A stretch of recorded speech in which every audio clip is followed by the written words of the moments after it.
बिस्मिल्लाहिर्रहमानिर्रहीम। आज के लेक्चर में हम डिस्कस करेंगे rectangular components of a vector. इससे प्रीवियस लेक्चर में हमने इक्वल वेक्टर्स और नल वेक्टर्स के बारे में और डिफरेंट टाइप्स ऑफ वेक्टर के बारे में डिस्कस किया था। आज के लेक्चर में हम रेक्टेंगुलर कंपोनेंट्स ऑफ वेक्टर के बारे में डिस्कस करेंगे। तो सबसे पहले चलते हैं, सबसे पहले हम समझते हैं कि कंपोनेंट से क्या मुराद है, वेक्टर का कंपोनेंट क्या होता है। तो सिंपल कंपोनेंट कहते हैं parts of a vector, part of a vector which has effective value in a given direction.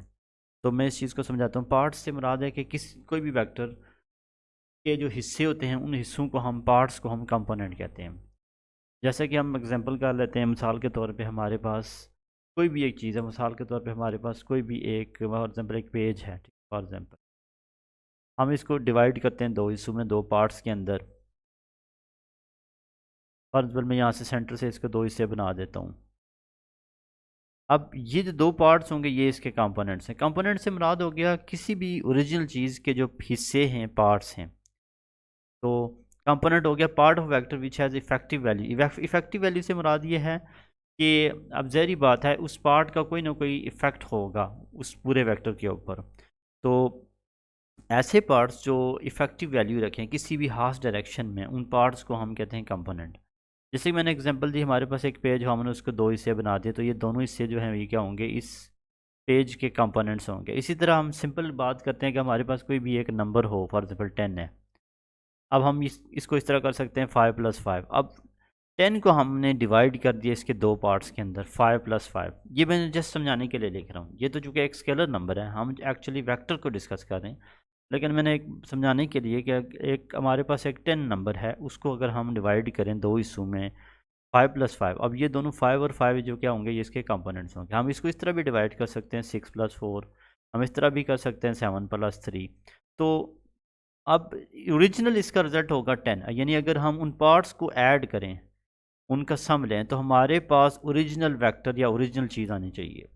Similarly in दोनों को हम जोड़ते हैं अगर, तो ओरिजिनल हमारे पास वो पेज दोबारा बन जाएगा। तो ये जो पार्ट्स हैं इनको हम कह सकते हैं कंपोनेंट्स।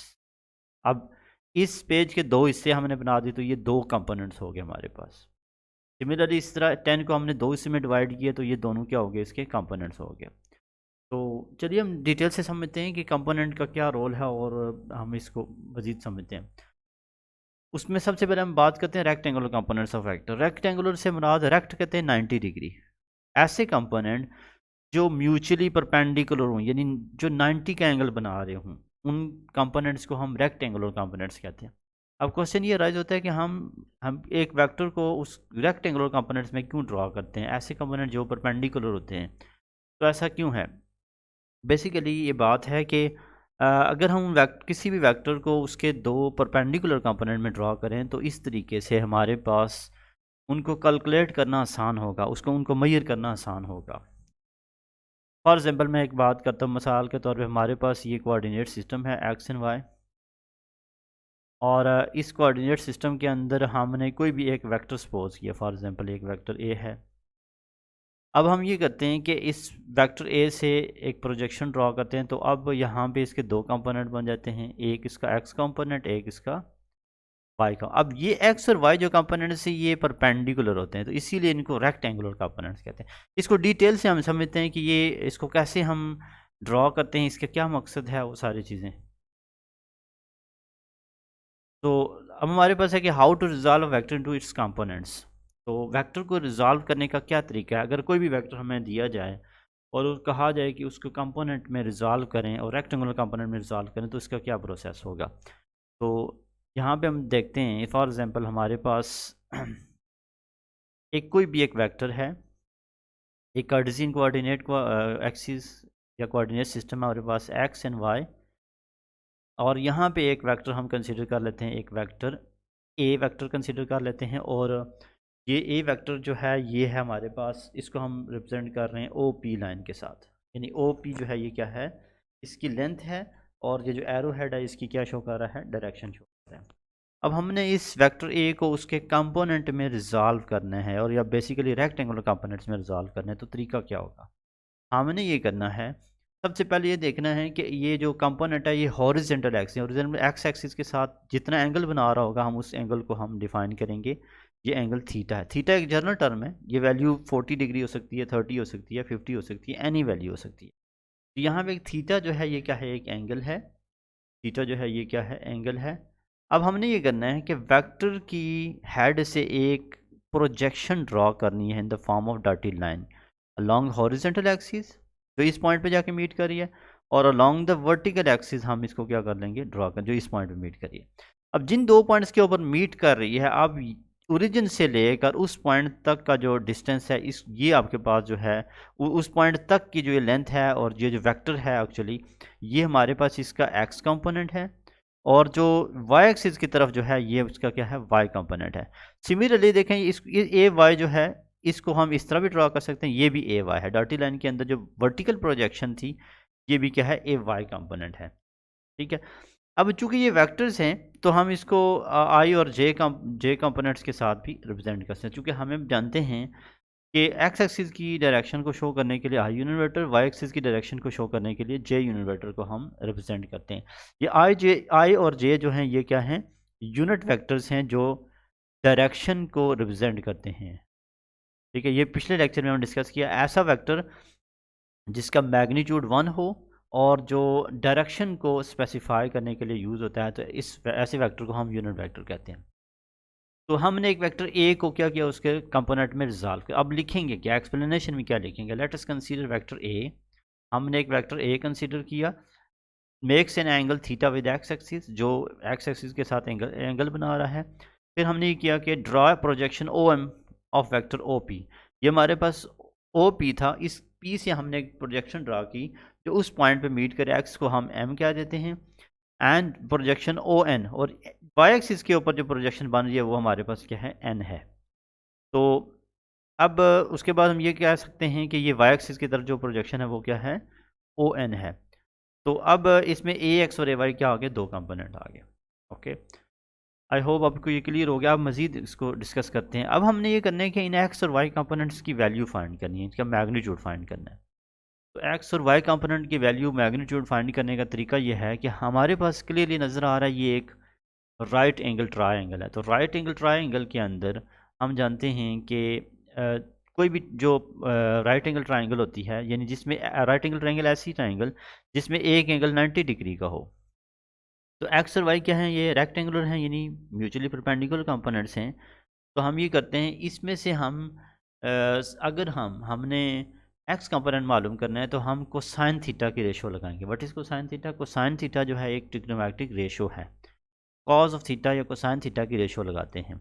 तो कोसाइन थीटा की रेशो लगाते हैं, तो कोसाइन थीटा जो होगा यहाँ पे होगा इक्वल टू, हम जानते हैं कोसाइन थीटा जो होता है बेस ओवर हाइपोटेन्यूज होता है, बेस ओवर हाइपोटेन्यूज। तो यहाँ पे फिक में हम देखेंगे बेस जो है ये ओ एम है, ओ एम है, और हाइपोटेन्यूज ओ पी है। तो अब क्लियरली हमें नज़र आ रहा है जो ओ एम है ये एक्स कंपोनेंट है, इसको हम लिख लेंगे एक्स, और ओ पी जो है ये क्या है आपके पास, ओ पी जो है ये क्या है, वेक्टर ए के इक्वल है। तो ये आ जाएगा ए एक्स और ए। तो यहाँ से हम अगर फाइंड करना चाहें, हमने इसको इस तरह लिख सकते हैं, मज़ीद लिख सकते हैं cosine theta is equal to A X over A. तो यहाँ से हमने एक्स कंपोनेंट मालूम करना है, तो ज़ाहिर बात है इस ए को उस तरफ मल्टीप्लाई करेंगे दूसरी तरफ, तो हम लिख सकते हैं A cosine of theta is equal to A X. यहाँ से इसको रीअरेंज करें तो A X is equal to A cosine of theta. तो ये हमारे पास क्या आ गया, एक्स कंपोनेंट की वैल्यू आ गई, ए एक्स जो है ए कोसाइन थीटा के इक्वल। यहाँ पे कोई स्टूडेंट सोचेंगे कि यहाँ पे हमने आई और जे क्यों नहीं लिखा, क्योंकि ये कोसाइन थीटा एक जस्ट ये एक नंबर होता है, एक स्केलर क्वांटिटी, तो इसीलिए हमें यहाँ पे यूनिट वेक्टर नहीं लगाना। उसके बाद हमने इसके वाई कंपोनेंट मालूम करना है। तो वाई कंपोनेंट मालूम करने के लिए हम ये करेंगे, यहाँ पे साइन थीटा की रेशो लगाएंगे, क्योंकि जो है हमें वर्टिकल कंपोनेंट यानी ए वाई चाहिए, ए का वाई कंपोनेंट मालूम करना है। तो वाई कंपोनेंट के लिए हम साइन ऑफ थीटा की रेशो लगाएंगे। तो sine theta is equal to, sine theta होता है आपके पास परपेंडिकुलर ओवर हाइपोटेन्यूज। तो फिगर में देखें ये परपेंडिकुलर जो है, ये परपेंडिकुलर यहाँ पे नज़र आ रहा है एम पी, हाइपोटेन्यूज जो है O P, M P over O P. MP divided by OP। मैं यहाँ पे दोबारा से बना देता हूँ, अगर ये हम इसको इस तरह बनाता हूँ, ये OP है, ये परपेंडिकुलर जो है ये MP है, और OM जो है ये बेस है, ये बेस है, ये परपेंडिकुलर है, ये हाइपोटेन्यूज। तो आपके पास यहाँ पे जो परपेंडिकुलर है इसको हम AY कह देते हैं और बेस को AX कह देते हैं। तो यहाँ पे हम कह सकते हैं MP जो है ये परपेंडिकुलर है जो कि AY के इक्वल है, और OP हाइपोटेन्यूज है जो A वेक्टर A के इक्वल है। तो यहाँ से हम लिख सकते हैं sine of theta is equal to AY over A आ जाएगा। तो यहाँ से हम Y कंपोनेंट मालूम कर लेंगे, AY is equal to A sine of theta. Okay, ये क्लियर हो गया। हमने यहाँ पे एक्स और वाई कंपोनेंट के लिए हमने ट्रिग्नोमेट्रिक रेशियोज लगानी है।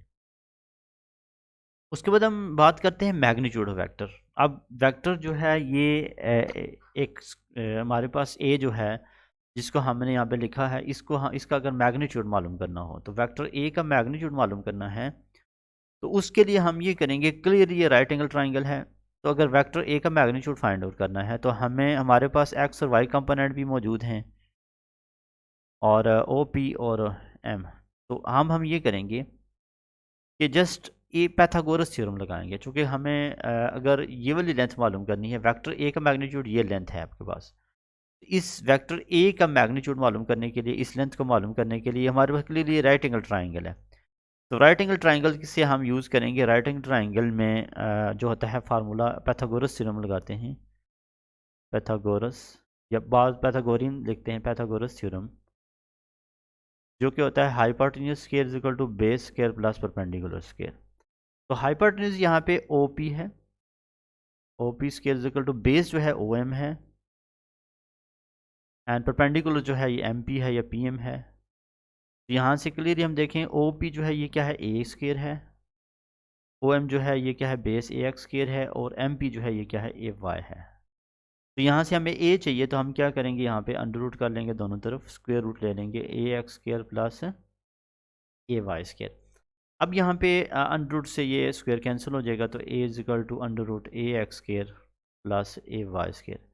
यहाँ पे कोई स्टूडेंट पूछते हैं, कन्फ्यूजन होती है कि ये अंडर रूट इस तरफ हमने अंडर रूट क्यों नहीं कैंसिल किया, इधर कैंसिल कर दिया। वजह ये है कि ये दरमियान में एक प्लस है, यानी इस राइट साइड पे हमारे पास दो टर्म्स हैं, ये एक टर्म है, दो टर्म, चूँकि दो टर्म्स हैं तो दोनों का स्क्वायर सेपरेट स्क्वायर है, होल स्क्वायर नहीं है, ठीक है। तो इसीलिए अंडर रूट इसके साथ कैंसिल नहीं हो सकता, ठीक है। तो ये हमारे पास क्या आ गया, मैग्नीट्यूड आ गया। अगर हमने मैग्नीट्यूड मालूम करना है तो हमें क्लियरली एक्स और वाई कंपोनेंट्स की वैल्यू अगर मालूम हो तो हम इस वेक्टर का मैग्नीट्यूड मालूम कर सकते हैं। उसके बाद हम डिस्कस करते हैं डायरेक्शन ऑफ वेक्टर। डायरेक्शन से मुराद ये है कि जो आपके पास एंगल है, ठीक है, अब ये जो एंगल है हम ये एंगल मालूम कर सकते हैं, एंगल थीटा। तो यहाँ पे भी हम क्लियरली अगेन वही चीज़ रिपीट हो रही है, ये हमारे पास वेक्टर ए था, ये एम था, ठीक है।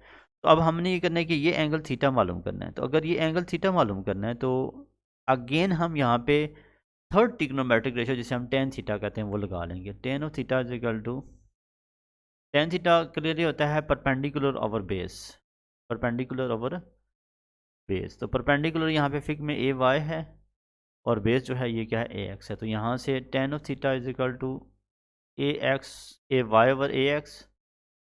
तो यहाँ से हमें अगर थीटा मालूम करें तो tan inverse of AY over AX। तो ये डायरेक्शन एंगल आ गया, मतलब ये एंगल हम मालूम करना चाहें कि कितने एंगल पे वेक्टर ड्रा हुआ है। तो इस फार्मूले से टेन इनवर्स, इसमें याद रखिएगा कि वाई कंपोनेंट ऊपर होता है, एक्स कंपोनेंट यहाँ पे नीचे होता है, यहाँ पे। तो एंगल भी हम मालूम कर सकते हैं। अब प्रैक्टिकली ये कंपोनेंट कहाँ पे यूज़ होते हैं, तो ये बेशुमार जगहों पे ये प्रैक्टिकली यूज़ होते हैं। मिसाल के तौर पे, यानी अगर हम देखें ना कि ये practically where to apply the components of vector, components होते हैं हमारे पास जिस तरह वर्क के अंदर है, वर्क हम मालूम करना चाहते हैं मिसाल के तौर पे, ऑल्दो ये बुक के अंदर नहीं है, मैं जैसे एग्जांपल दे रहा हूँ। अगर हमने वर्क मालूम करना है तो वर्क के अंदर हम वर्क को में फोर्स और डिस्प्लेसमेंट होता है, ठीक है, FT।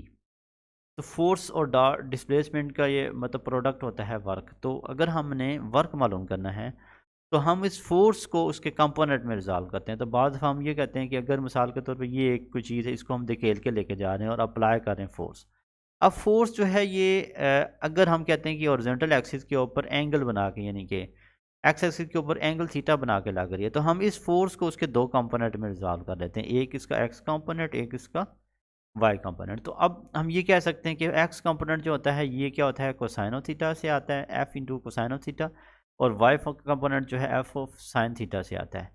यानी हमें अगर एक्स कंपोनेंट और वाई कंपोनेंट मालूम करने तो हमें एफ मैग्नीट्यूड इसका चाहिए, कितने फोर्स, कितने न्यूटन की फोर्स लगा रहे हैं, मसलन 50 न्यूटन की फोर्स लगा रहे हैं, और एंगल चाहिए कितने एंगल पे हम लगा रहे हैं, मसलन अगर 30 डिग्री पे लगा रहे हैं, 40 डिग्री, तो हम यहाँ पे एक्स और वाई कंपोनेंट की वैल्यू मालूम कर सकते हैं। ठीक है, अब प्रॉब्लम यहाँ पे ये है कि अब यहाँ पे हमारे पास जो होता है ना वर्क, इसमें सिर्फ एक्स कंपोनेंट यूज़ होता है, क्योंकि ऐसा कंपोनेंट जो इसके पैरेलल होगा वो यूज़ होगा। वाई कंपोनेंट यहाँ पे हम निगलेक्ट करते हैं ऑल दो, लेकिन रिजल्ट तो हम दोनों कंपोनेंट में कर सकते हैं। तो ये प्रैक्टिकल एग्जांपल है कि हम क्या करते हैं, जब कोई भी वेक्टर कोई एंगल बना रहा हो एक्सिस के साथ, तो हम उसको उसके एक्स और वाई कंपोनेंट में रिजल्ट, वर्क डन, ये हम डिटेल से नेक्स्ट चैप्टर में डिस्कस करेंगे। Thank you.